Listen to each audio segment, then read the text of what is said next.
High, আমি প্রিয়া। আমার simple কিচেনে সকলকে স্বাগত জানাই। আজকে আপনাদের জন্য যে রেসিপিটা নিয়ে এসেছি সেটা হচ্ছে সিমাইয়ের পায়েস।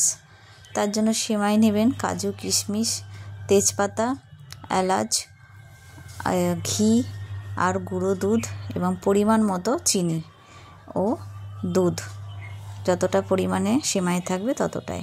এরপরে গরম করে নেবেন কড়াইটাকে, ঘিটাকে দিয়ে দেবেন, লো আঁচ করে রাখবেন।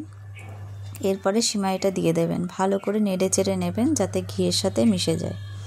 তারপরে দুধটাকে দিয়ে দেবেন।